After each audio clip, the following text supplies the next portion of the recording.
ఒకరోజు no vehicle Friday అంటే ఆ రోజు అసలు వాహనాలు వినియోగించుకోకుండా ఈ కాన్వాయ్లు బస్సుల్లో కానీ లేకపోతే అసలు ఆ వాహనాలు తగ్గించుకుని ఒకవేళ మీటింగ్స్ ఏమైనా ఉంటే వర్చువల్ మీటింగ్స్ కండక్ట్ చేయటం ఇవన్నీ కూడా చెప్పడం జరిగిందని చెప్పేసి నేను మనవి చేస్తాను.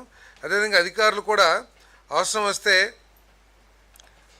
ఇద్దరు ముగ్గురు ఆఫీసులు కలిసి అదేవిధంగా మంత్రులు కానీ కలిసి అంటే షేరింగ్ లాగా వస్తే కూడా కొంత అంటే దీని మూలంగా ఎంత వస్తుంది అనేది కాదు, ఒక మోటివేషన్ టు ది పబ్లిక్. అంటే దేశం క్రైసిస్లో ఉన్నప్పుడు మనందరం కూడా నిలబడాలి అనే స్ఫూర్తితో ఇవన్నీ కూడా డిస్కస్ చేయడం జరిగిందని చెప్పేసి నేను మనవి చేస్తాను. అదేవిధంగా వీక్లీ గవర్నమెంట్ డిపార్ట్మెంట్స్లో ప్రతి వారం కూడా ఎంత డీజిల్ వాడుతున్నాము, ఎంత ఖర్చు అవుతుంది, ఎన్ని కిలోమీటర్లు తిరిగేది, దాని మీద కొంచెం మానిటర్ పెట్టమని చెప్పి ఇంతకుముందు లేనిది కొంచెం చెక్స్ పెట్టమని చెప్పేసి చెప్పడం జరిగింది.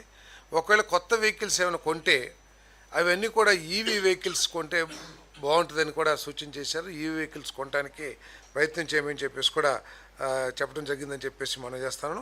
మరి ఇది ఐఎన్పిఆర్ శాఖ ద్వారా ఈ ఏదైతే చర్యలు ఉన్నాయో పబ్లిక్ని మోటివేట్ చేసే విధంగా సోషల్ మీడియా ద్వారా లేకపోతే పత్రికా ప్రకటనల ద్వారా టీవీ ప్రచారం ద్వారా వీటన్నిటిని కూడా ప్రజలకి చేరవేయమని చెప్పేసి కూడా చెప్పడం జరిగిందని చెప్పేసి నేను మనవి చేస్తాను. మరి step for the nation awareness campaign promoting walking and cycling. నాకు చెప్పేది కొంతమంది ముఖ్యమంత్రి గారు అవసరం వస్తే అందరం సైకిల్ మీద కూడా వద్దాం సెక్రటరియట్కి అంటే ఒక మోటివేషనల్గా వారు చెప్పడం జరిగిందని చెప్పేసి నేను మనవి చేస్తాను.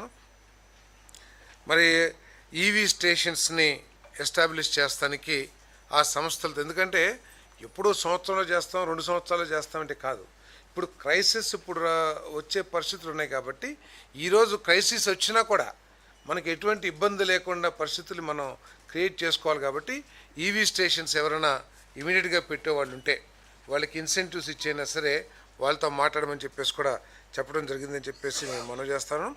మరి ట్రాఫిక్ సిస్టమ్ దగ్గర కూడా ట్రాఫిక్ సిస్టమ్ రాష్ట్ర వ్యాప్తంగా ట్రాఫిక్ సిస్టమ్ అంటే ఈ సిగ్నల్ లైట్స్ ఉంటాయి కదా, అక్కడ ట్రాఫిక్ జామ్స్ లేకపోతే అక్కడ ఎక్కువగా ఐడ్లింగ్ ఇంజన్స్ అవన్నీ లేకోకుండా అక్కడ fast movement of the vehicles కూడా పోలీస్ డిపార్ట్మెంట్ కూడా తగు చర్యలు తీసుకోవాలని చెప్పేసి కూడా ముఖ్యమంత్రి గారు సూచించడం జరిగింది. అదేవిధంగా ఆర్టీసీ డిపార్ట్మెంట్ కూడా ఆర్టీసీ వారిని కూడా మరి ఏ విధంగా వారు ఖర్చు తగ్గించుకోగలరు, ఫ్యూల్గా ఖర్చు తగ్గించుకోగలరు, వారిని కూడా స్ట్రాటజీ ఇవ్వమని చెప్పేసి కూడా చెప్పడం జరిగింది. మరి ఏదైతే ఇప్పటికే కేంద్ర ప్రభుత్వం నుంచి మన రాష్ట్ర ప్రభుత్వం ఈవీ బస్సెస్ తీసుకోవాలని ఏదైతే చేశారో దాన్ని ఎక్స్పెడిట్ చేసి వెంటనే వచ్చే విధంగా కూడా మరి చర్యలు తీసుకోమని చెప్పేసి కూడా మనవి చేశారని చెప్పేసి మనం చేస్తాను.